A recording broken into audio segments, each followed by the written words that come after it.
Arman Tsarukyan recently spoke openly about his relationship with Dana White during a Russian press conference, and the Armenian lightweight made it clear there's absolutely no bad blood between him and the UFC. He even revealed that he's been positioned as a backup option for the interim lightweight title fight at UFC 324 in January.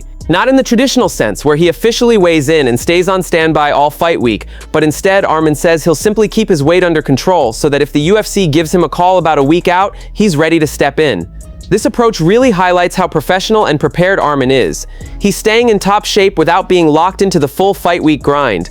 On top of that, Ilia Topuria's recent break from competition could actually work in Arman's favor. Many people assumed Tsarukyan would be sidelined well into 2026, but with Topuria stepping away, a new opportunity has opened up. If Ilia's absence continues, Arman could be next in line to face the winner of Justin Gaethje versus Paddy Pimblett. In the meantime, Arman is staying active. He's scheduled to compete against Shara Bullet in a grappling match on December 30th. It's a smart move to stay sharp and maintain peak condition, especially if the UFC calls him up on short notice in January.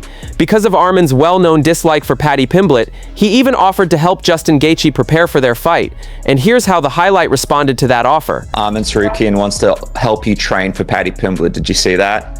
He wants to offer his services to you. Yeah, I saw that. I mean, I would say that from my perspective, that was more of him trying to go against Paddy rather than help me. But you know, I'm not gonna go and start making drastic changes in my training camps when it comes to getting ready for these fights. You know, I trust the team that I have. I will bring in training partners, but ultimately, I'm not gonna bring in guys that I'm probably and possibly gonna fight in the future. I got nothing against. I mean, he'd be a great training partner, but ultimately, I might have to fight him one day, so that'd be not smart. Ilia Topuria, being absent from the title picture for the next few months, could actually be a positive thing for fans. When he does return, the matchup could be immediate and massive, a potential showdown with Islam Makhachev at welterweight.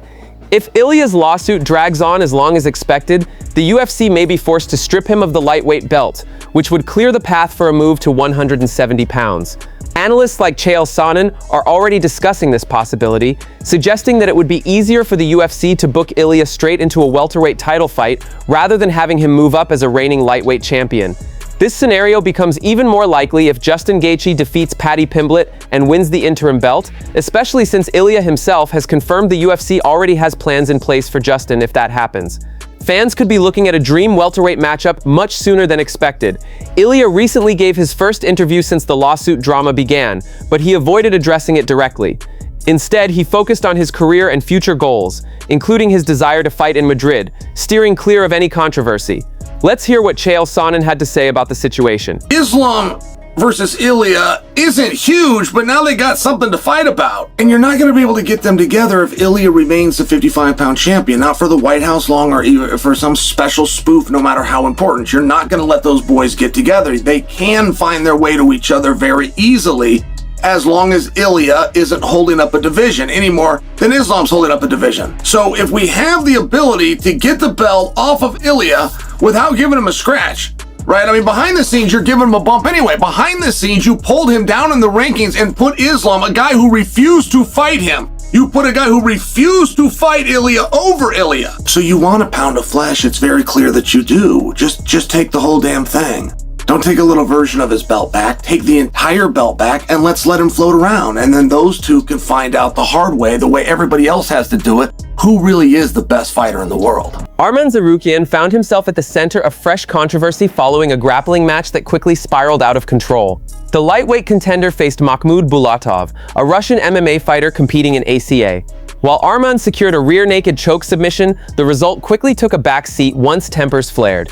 During one exchange, Bulatov accidentally caught Arman with an elbow to the face, completely shifting the tone of the match. Tsarukyan reacted by throwing a knee to the body, which led Bulatov to fire back with a front kick to the stomach.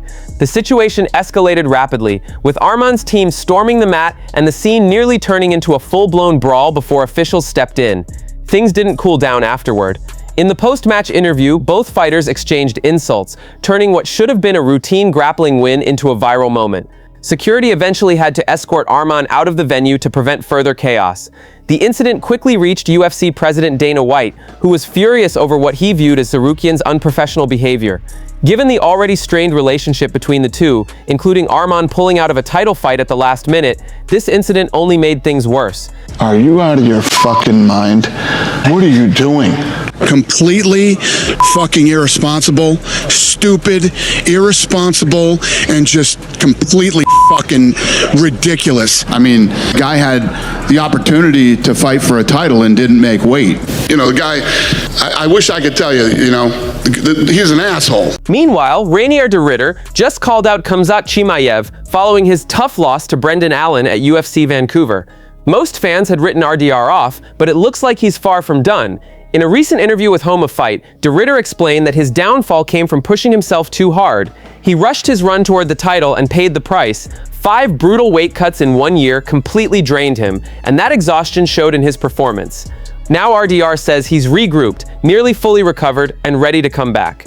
His ultimate goal remains the same, Khamzat Chimaev. Chimaev is currently scheduled to face Nassourdine Imavov, and if he wins, the next title challenger is expected to come from the winner of Sean Strickland versus Fluffy Hernandez. The middleweight division is stacked right now, and every matchup matters. There's also been talk of a potential fight between de Ridder and Paulo Costa, though nothing has been made official yet. RDR says he's staying patient and waiting for the right moment to strike, and this time, he promises it'll be different. What is it? Yeah, I fucked that up. I pushed myself a bit too far. The weight thing, it's not 30 pounds, but it was a lot again, and it's been like that for 5 times. I was just so focused on getting the title shot and being ready when it came that I just pushed my body to where it couldn't follow. It's something I dealt with in the past because I had this fight with Malik in the second fight. It was kind of similar. I was doing very well in the first round as well, and then third round, kind of the same thing. I just had nothing in me anymore. Couldn't stand up anymore. I don't know. There's this Twitter account trying to be me, so I think he still thinks that is me. So there might be he might be a little bit confused on that end, but yeah, it is what it is. We'll see. If Khamzat's watching this right now, what are you gonna say to him? If I'm the Twitter guy, I'm gonna say fuck you. No. Be patient, keep that title, and I'm coming for it soon. That's it from MMA Time. Thanks for watching. Don't forget to leave a like and subscribe for daily MMA updates.